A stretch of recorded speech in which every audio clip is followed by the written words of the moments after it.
surgawi, salam kemenangan. Dalam Kolose 3 ayat 13 berkata, sabarlah kamu seorang terhadap yang lain, dan ampunilah seorang akan yang lain. Apabila yang seorang menaruh dendam terhadap yang lain, sama seperti Tuhan telah mengampuni kamu, kamu perbuat jugalah demikian. Saudara, di zaman sekarang tidak mudah menemukan orang yang sabar. Dan topik hari ini adalah sabar dalam tekanan. Amin, saudara. Yes, saya percaya kita umat Tuhan, kita belajar dan kita harus mampu memiliki kesabaran di dalam tekanan. Banyak orang cenderung untuk melakukan segala sesuatu paling suka instan, paling suka cepat, tapi seringkali memiliki juga kelemahan mengerjakan dengan emosi. Padahal jika kita sabar, saudara, maka kita bahkan bisa duduk.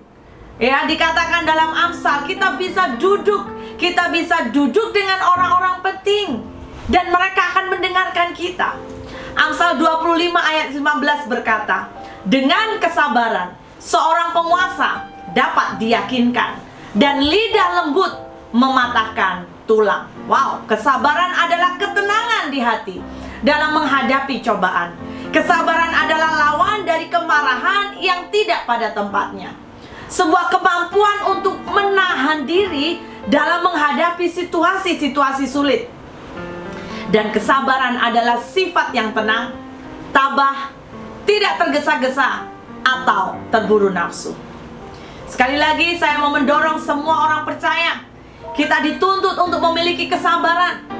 Dan kita harus belajar untuk apa? Saling sabar satu dengan yang lain. Sebab kesabaran adalah bagian dari kasih. Dan kita tahu bahwa kekristenan adalah identik dengan kasih. 1 Korintus 13 ayat 4 berkata, kasih itu sabar, kasih itu murah hati, ia tidak cemburu, ia tidak memegahkan diri, dan tidak sombong. 1 Korintus 13 ayat 7 juga berkata, ia menutupi segala sesuatu, percaya segala sesuatu, mengharapkan segala sesuatu, sabar menanggung segala sesuatu. Lagi dan lagi, mari saudaraku, minta kekuatan Tuhan untuk kita mampu sabar. Di sisi yang lain, bahwa sabar itu juga adalah tanda dari orang yang memiliki pengertian. Amsal 14 ayat 25 berkata, orang yang sabar besar pengertiannya, tetapi siapa cepat marah, perhatikan, membesarkan kebodohan. Wah, penulis Amsal sangat jelas, sesuatu yang tidak main-main. Mari kita belajar, mari kita terus untuk kerjakan ini. Kita minta kekuatan Roh Kudus untuk sabar. Ada sebuah kata bijak berkata, patience is the companion of wisdom. Amin. Ya, kita tahu bahwa kesabaran adalah pendamping kebijaksanaan. Saya sangat yakin kita rindu menjadi orang yang bijak. Oleh karena itu, mari saudara, ya, kita kerjakan buah ini bersama dengan Roh Kudus, kesabaran. Khususnya saya mendorong dan menggalakkan semua pelayan Allah, Anda yang melayani, Anda dan saya, kita juga harus memiliki kesabaran. 2 Korintus 6 ayat 4 berkata, sebaliknya, dalam segala hal kami menunjukkan bahwa kami adalah pelayan Allah, yaitu apa?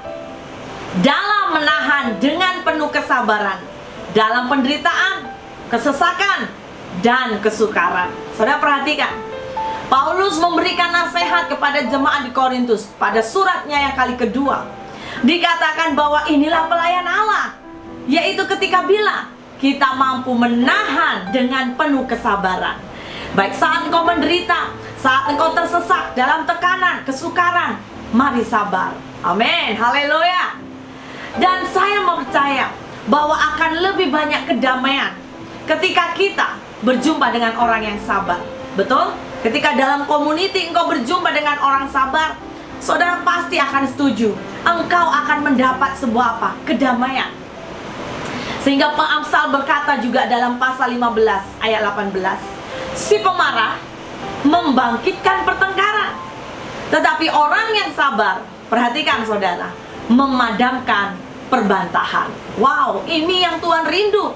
Ketika kita di dalam tengah atau di antara saudara kita, di tengah community, jadilah pribadi yang sabar.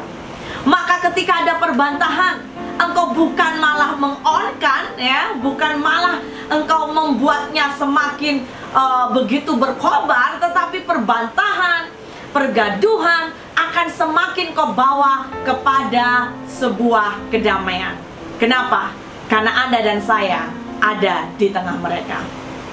Ya, bahkan Amsal 16 ayat 32 berkata, orang yang sabar melebihi seorang pahlawan. Katakan haleluya. Yes, orang yang sabar, saudara, melebihi seorang pahlawan.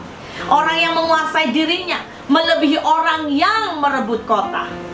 Jika kita mengaku diri kita sebagai anak Tuhan, ya, orang percaya, tetapi kita tidak punya kesabaran, mari kita selalu bertobat. Mari kita berubah. Mari saya dorong, rendahkan hati, minta kekuatan Roh Kudus. Sekalipun Anda dan saya dalam tekanan, mari kita hasilkan satu bagian, satu rasa dari buah roh, yaitu kesabaran. Dengan kebenaran yang terjadi di sepanjang kehidupan kita, bahkan kesabaran itu dilihat oleh sekeliling kita, ya, saya percaya seseorang akan dapat melihat hal positif di tengah kesukaran, ya. Sehingga Pengkhotbah 10 juga ayat 4 berkata, jika amarah penguasa menimpa engkau, janganlah meninggalkan tempatmu, karena kesabaran mencegah kesalahan besar. Saudara, saya berdoa Anda mendapat sebuah rema. Mungkin di antara saudara engkau bergumul dengan pembawaanmu yang sedikit mudah sekali marah. Tapi percaya ada Roh Kudus yang mampu memberikan setiap kita kekuatan.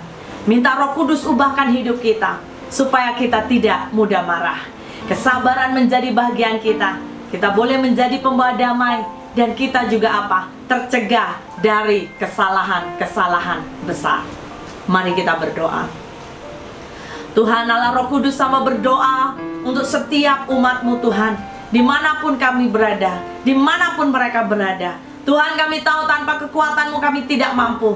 Tapi hari ini hamba berdoa, mampukan kami sabar di dalam tekanan. Mampukan kami sabar menghadapi segala hal dalam hidup ini. Karena kami tahu Engkau pemegang kendali hidup ini. Engkau Allah yang ajaib, Engkau Allah yang adil. Oleh karena itu ya Bapa, biar kami senantiasa keluar menjadi pahlawan-pahlawan Kristus. Karena kami tahu bahwa Engkau Allah yang akan memberi upah yang khusus kepada orang yang sabar. Terpuji nama-Mu, dan biarlah setiap mereka umat-Mu yang mendengar firman ini akan dibaharui, dikuatkan, dan menjadi serupa seperti Kristus. Dalam nama Yesus kami berdoa, haleluya, amin. God bless you.